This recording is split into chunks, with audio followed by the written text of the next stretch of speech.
chị em movie recap clear tu te chỉ bay lệ vek ule tuần trùm chú movie ni lovin love story lung chiat thak đâu mày kan chiar kha kanon chiar chun zom lệ đâu na ni kapangai wang che in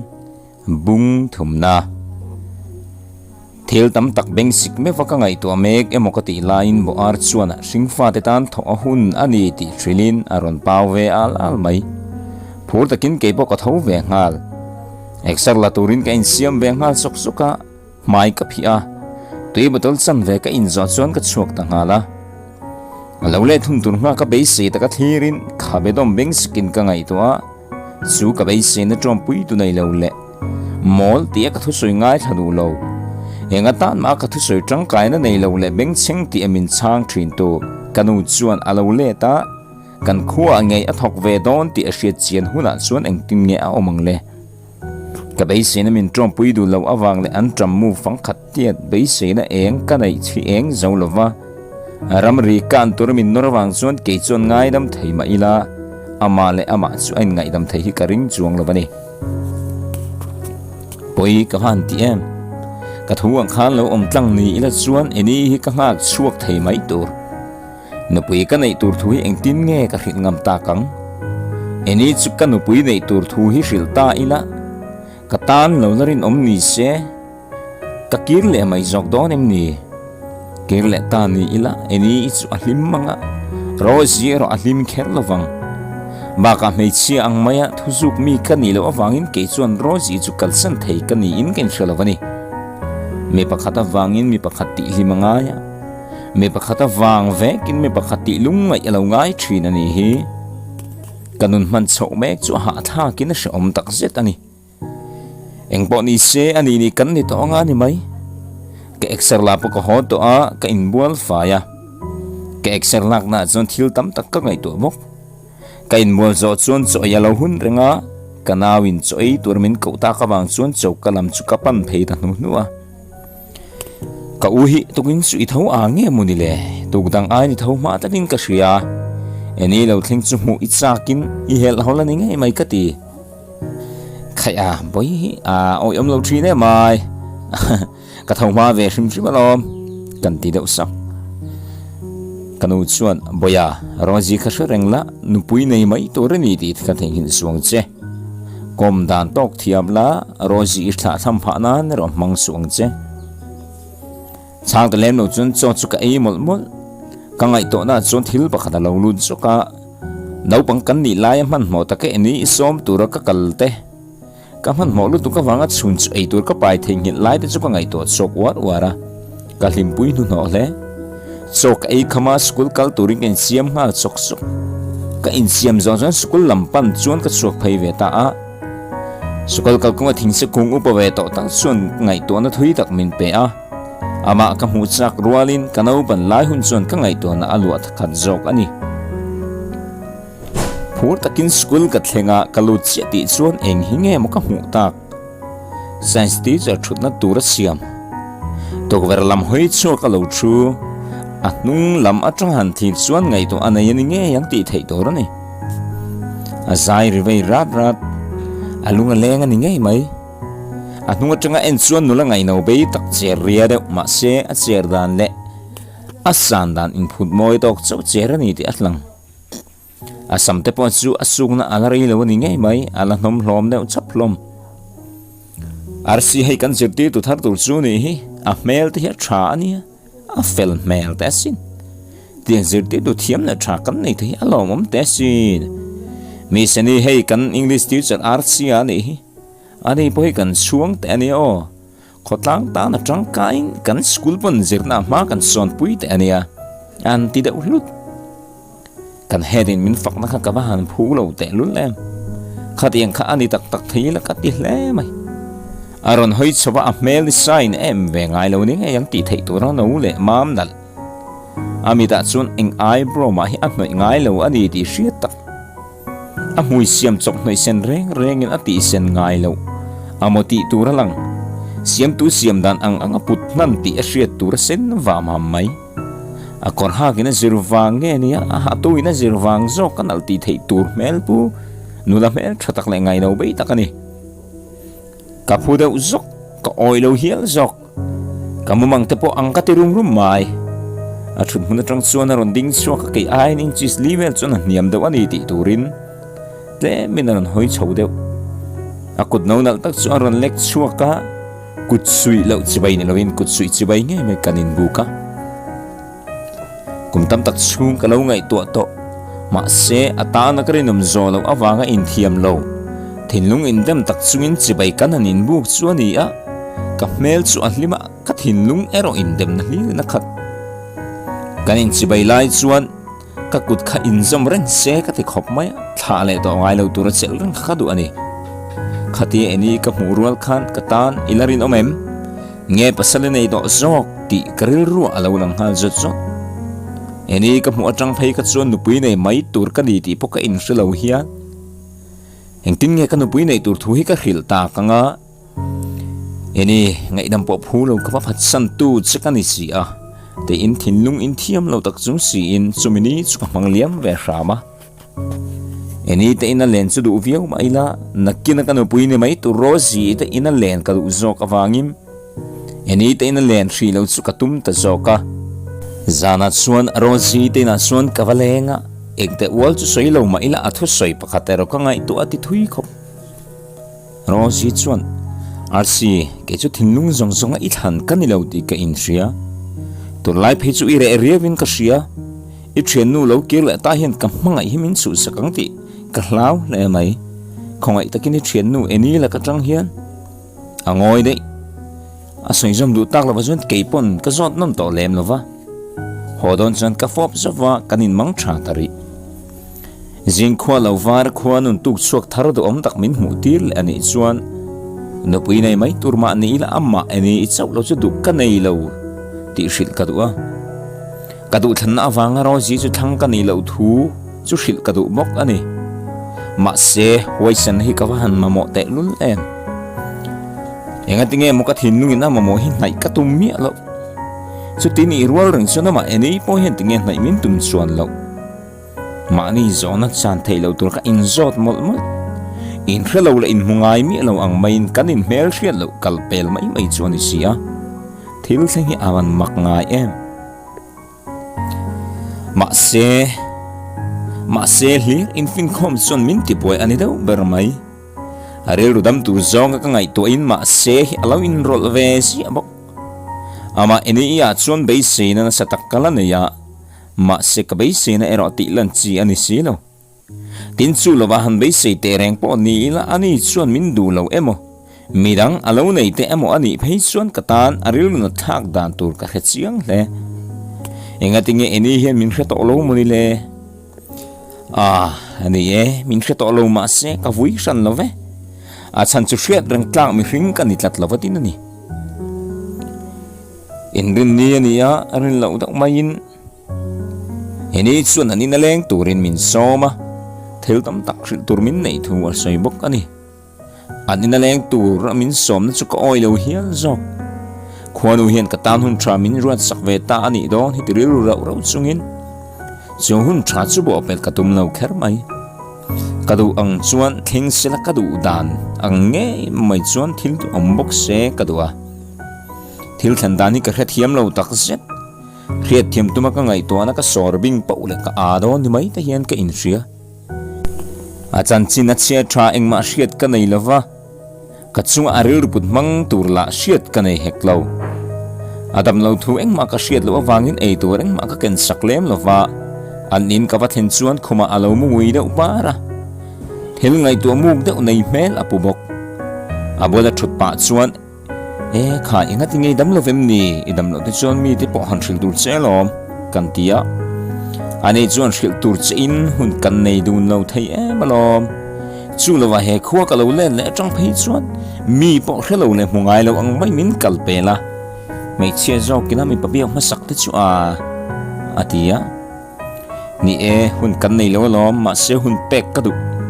hun thol tak neya engkim hil vek ka du ani kan pani chuan kan ngoi renga sei du reng kan khelo ko ka thian shoka kanin ko rol ve kan nui deuh sak soi masala kan tia ani chon soi masaro min tia eni o inge RC kangai theli tuk che sin kan ti zoi deuh sak keipon tin min chang ve thuai en tik lai pon do kir hun ka thira I thu soi ka vong renga kalunga kan sin kan ti phade udai dot ka soi chiang le avalom ve keipon mu chaka chak mu hun tur chaka suang to char thina sin antia engtin nge ka du thui ka silang le siltai la oi angam le ka tiril runa una thutam tak soi tur kan ya enge ka soi masak berang ti ka silo achan chu ka du thu ka sil chuan bum ani ti asia thuna ana anga ka mangai thu siltai la bum ani ti asia thuna ana le don buka itan karin omber ka sin ti sil ka du ma se sil thei kan ni lo rinom chu soi lo ka phat san siang tak zet RC kangai thili tuk chi asin ma se ngai zong ka ya ka hring nu na midang hun pe thei ka de to si lo engma kala sei lawa ka ngoi renga athu sei cha om zia ka hlo eni enge moi thu sei om zia le enge ka fa thiam lo ve kan ti deuh sak chan ni e she thiam hara lawam ke ngei point ka kha thiam lo kani tin nun man dan ero chip chia ta ka hil se ka du a ma se engkim hil ta ila ingai dan ni lo tur tam tak po omang ti ka sia eni chuan anti zoi deuh sak eni han soi chiang te enge ka ngai dan ni lo tur tam tak kom chu kan ti deuh ha ente mo ipa boral thu ko hriat khan ki chon ka pa ka chan ve ni hialing kan ria a chan chu khowele ipa anga pa fel panun nem le zaidam ma ni thil tu ma chiang mi huai sel thil dik lo soi sel ngam merin om hi an om le to kherpon karing lo eni chuan antia ke chuan ni e adigalom katia kabunga athu soi ka ngai thazela enge asoi le anga eng thui nge min deng don ti chu ka suang to angun takin kalong en rang bo he khwa ka chu san don ni ka thu soi kha ila siem min tia o ria e ka ti zoi du sak khatia he khwa kan chu san nu atanga than ni nu khan ka pa chu eiru ka wangin man alo ni a ke chu phailo ma ka zirna ka chun zom ringnun bul ka tran chaudan ero du thu sam lo namdang ngai zonga ka nei bo ma se kanuna chiat pha seitur ka hello ava poi ve ti bak eng ma seitur ka thot lo karil ru ana tak zet ka tot upin ka in sia thildang soi zel ka ngai tha zela ai ru ka wanga ka pan zel banga zut ni kha na ka ti a re om pokati ka ngai zong nei masak perin kanun ati sia adam doi ma kanun ti chiat ani mule mal reng ka hriat lo line ka thiang him na po chiat sakani bo hriatir cha ka hri ang pukin mu cha ka in thlu sin abiang achon mitui lo nam suaka ami tui luang chon hring nun nung do rem lo tak atran nun khot su atumani ti hriat theya ka khonga in kalaina tak zet atrapa ain su thrai ringa tuna chuan mo drugs addict mai kan tareng mai ati zoi da usa ke chuan ing ang din huna po dingin anun siat lai berbon kal san lo turin ka intiama asam chu ka chul heu wa akut chu ka form sa bok chu thu ka soya angai thak lai chuan anui sanga mel achon limatung sap samani ti asiat soti a han nui sang mel that zia chumo khovela a ayamo hi anum to kherpon karing lo seizom le tuma anzo lai chuan kalo tong khal zau eni ichunga thil thenga chuan in thiam lo na eng ma om lo ve van doina te lungai na ten engtik lai pun min tuam renga atong boma sa aping in van doina an tlan san ma ani mai inun kholo lai ber po min thei ngil lawa min hriat ka wang le hrian reng tla ka min langai awangin ichunga kalom dak zet ma se eni kangoi tak te wang chuan ka chunga thil thalo tak theng hriani om takin ameng phok da usu RC enge ma se chu kana ka hian zep nei su o ke pon ka hil vat chekha anti sasa eni eng ma sep kanai lo katimuang fan right ngai zong chu kanai ma se kamangai ani silo kamangai chu nang hi ini ti ilang kasoi sual ka inring lo nang pon kamangai chi ani ti hi ipom karing kan ti deu tong maya kasoi lai chu na ham boy amuda suak ani arinom thil tam tak kan soya at hil soi then ka chon karil ru avanti na trinem ami hmangai ni chu chan let ka du ve hle na chungin keima thil ti dinglo awangin ka khil thei silo karil ruwa zo na tam tak lo luta zo na lu zong zong ero zo vak katum chuang lo achunga thil theng chu poi ka tia arui na tur dam doi le na tur tuak na na in zuar thina ro poi ka ti poi ti pi alam pang anima zok ani le eni ipa chu kumeng zat nge ta don kan tia angoi renga min chan harta ke ma wang chuan ka zon non du ta lem lo a mel ken chi chon lo mu hil dai mai engma por khil de lo chuan ka ho phei san ta de ya in ka thlen chuan keima a in thiam lo na sa ta ka om me pakhata wangin anu na chana chu mi pa chu mu ila chuan mi pa ta khoi kha ka chak tak zet keima a be sin na sa ta ka na ya anun ram chaw to tak ke kar be sin na lo nei ve tu ka mangai ani ma se ani nen chuan in koprem thei kan ni don lo ti a chiang si a be sin na mai chit en sak hring nun thar pe ki ka fa han du em ani telin rozin en kanin nei chu anai vezel ani telin ka ngai sak lo tial tia eni ro ka ngai sakin kanuna huna chang tam tel tel a chan chin lung chiat thak taka tanga lak chua hring nun thar pek do ma ilang chu thil chu zong fian phel tu ka chiang thil thei lo ani ka thin lung ngai to na zong zong a chun eni ti ming chu alang renga a mel dol dang tak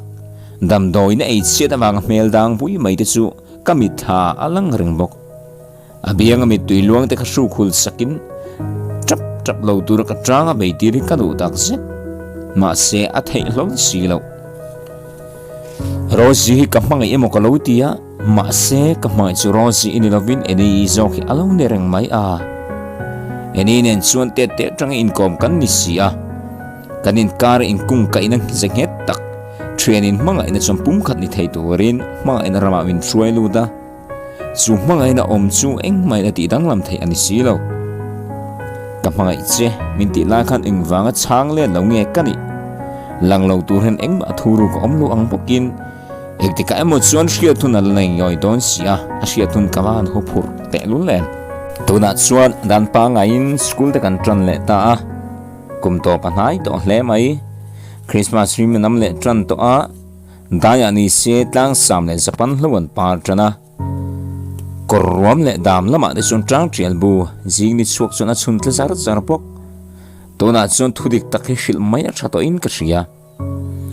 sukula chun tlai bana khomong turin ka cha sumitla chun ka hoi sen na zong zong sor khoma thudik hil chu ka tumani relo te aban chu alo hun reng to in mu kan du awangin paper te kan han chek khotlaya hun chu alo thleng tareng mai kathin phu warang tel tela ka zam le mok zerte du dang te an kal lem nu chuan an hnunga mong chang in kan kana abana chuan ka kaya tong masak ka chu ene kha kum liam ta thile damin kar hring nun ka man lai khan ka ngai to na le suang to na zong zong hi chang sin ma se hei ero ka thiam lawani ka ngoi dai mai enge soi te se tingoi ngoi dai mintia eni na kum mai ni samni paria ta hian nu pui kanai dona rozi so kan pui tor ka chung te than ani angin ka sai zo ma chuan inu pui tor si chung te nan than sak chi ama tak tak chuan ke ni ai te chuan an tha lo ma fel boka inu te chuan a thang thiam khopa lom an ti lui deuh aril ru na ni ti hriat thei ami ti chu a parang kuang a in sum sham ni berin ka hria hei awang hi amni man nia ka hmangai che ka ti hal min chan le du lo ani te ro min tia ke chuan eril ru ka ti na wangin min ngai dam non nia kan tia eni chuan ngai dam a nang ma hian be se na tam tak kanaya email ka mo tang khan kan un hui te payunun tharanun ka tubasin eni ka soitum tak ro rozi so ka hmangai hleinem nang hi asin ka mangai chun chu kan ti deuh tong mai eni hi lo phakin kanu thu khalo oi lo top pila thatur ma se thil zong zong ani turang ani to a siam that thei ani si lo RC ilaka ka thik tu ka ti setu ta ka ti pallu tu rozi so mangai tumro ke chu min thengil ro mangai tlak pok ani to lo hi eni thengil tur chen min du amo engtinge ka thengil thei chianga thil thei lo le thil thek ngai lo tur ni chu karel ru chuan rozi nei chu thul mai ka tu ma se thul chi ani lo mual pho bo huam khopin eni chu ka ngai sak ta em ma anun kholo le athil lo ti sual awang anun chemek siam that ka du awang zok ani no pui nei mai tur ka ni ti pok khreng ma ila eni chu min mangai awangin min kalsan tak tak thei chuang lawa chu tiangin kepon ka tha tham ngot thei bik si lo ani tha aloliam zela eni nen chuan kanin kung kaina chu a nget zual zel in threnlam ain kanin mangai na chuan zual lama pan chho zel boka no pui nei mai tur ma ni ilang ka mangai ero eni ani that awangin kanin thren thei chuang si lo eni ka mangai em awangin min mangai tu rozi ka ngai saklo pha hiala ngai sakan hekin ka bekhat em bok rozi hian eni yang thoyan min mangai min du em ti pok ria ma se mangai na pahni ka nei lova mangai na pahni nei turin ka thinlunga hmun om hek lo ka thinlung zong zong chuan eni a thanga kanu pui tur ero eni ni lovin rozi ani thung an pahni in ka thinlunga pe sei an nei ve ve a tu em zok zok in beidon na len na an chang nge don sia ole khati zong kha tu truma kalanti thei tok ni sela atra ome